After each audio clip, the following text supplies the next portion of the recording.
আসসালামু আলাইকুম। শাক খেতে আমার মতো কে কে ভালোবাসেন কমেন্ট করে তারপর ভিডিওটা দেখা শুরু করুন। গ্রাম থেকে মা শাক পাঠিয়েছে, মাঠের টোকানি শাক যেটাকে বলে, আমরা বলি আর কি, আপনারা কি বলেন জানি না। সেটাই আজকে ভাজি করব। আর এই শাকটা খেতে যে এত মজা লাগে কি আর বলবো। শাকে মরিচ এবং লবণ দিয়ে সেদ্ধ বসিয়ে দিলাম, কারণ শাক থেকে এমনিতেই পানি বেরোবে। ওটা পানিটা শুকিয়ে যেতে যেতে আমি এদিকে মাছ ভেজে ভুনাও করে ফেলতে পারবো। আর আজকে আমি নিয়েছি পাঁচমিশালি মাছ। এখানে বাইম, খলসে, ট্যাংরা, শিং অনেক প্রকার মাছই আছে। আর ছোট যেহেতু মাছ, সামান্য কিছুটা কড়া করেই ভাজবো আর ভেজে দুটি টমেটো দিয়ে ভুনা করি। আর যদি সাথে দেওয়া হয় ধনিয়া পাতা, খেতে কি শান্তি। কথা বলতে বলতে সালাম তো দিয়েছি প্রথমে ঠিকই, কিন্তু আপনারা কেমন আছেন সেটাই জিজ্ঞেস করা হয়নি। শরীরটা অসুস্থ থাকার কারণে গতকাল আমি কোনো রকম ভিডিও বা পোস্ট শেয়ার করিনি। আর আজকে শেয়ার করব বলে যেই ভয়েস ওভার দিতে শুরু করেছি, প্রায় 1 ঘন্টা হয়ে গেল। আশেপাশের সাউন্ড বা আশেপাশের যে চিল্লানি প্যাপু কোনো কিছুতেই কিছু বন্ধ হচ্ছে না। এখন কি আর করা, এভাবে করে ভয়েস ওভার দিচ্ছি, সবাই ক্ষমাসুন্দর দৃষ্টিতে দেখবেন।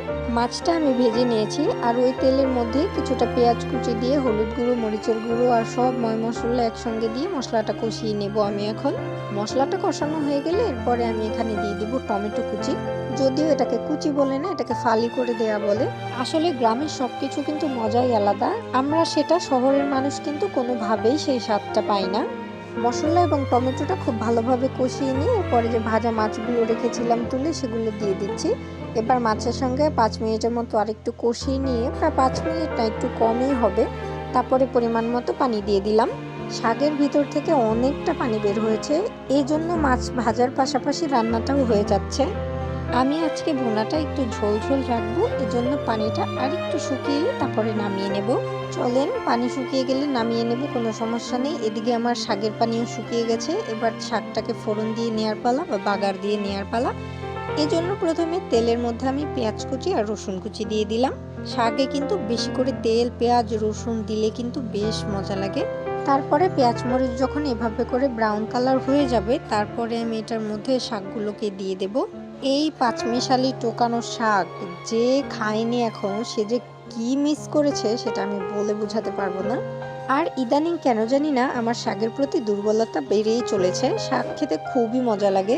আমরা মেয়েরা মনে হয় এরকমই, বিয়ের আগে যে জিনিসটা অপছন্দ করতাম, বিয়ের পরে সেই জিনিসটাই কেন জানি না খুব ভালো লাগে বা বেশিই মজা লেগে থাকে। যাই হোক, কথা বলতে বলতে কিন্তু আমার রান্না প্রায় শেষ। যেতে যেতে শুধু এই কথাটাই বলবো, যদি আমার ভিডিও একটু হলেও ভালো লাগে বা 1 সেকেন্ডের জন্য ভালো লাগে, অবশ্যই কিন্তু একটা লাইক দিয়ে পাশে থাকবেন। তাই তো আজকের মতো সকলের সুস্থতা কামনা করে বিদায় নিচ্ছি। সবাই সুস্থ থাকবেন, ভালো থাকবেন। আল্লাহ হাফিজ।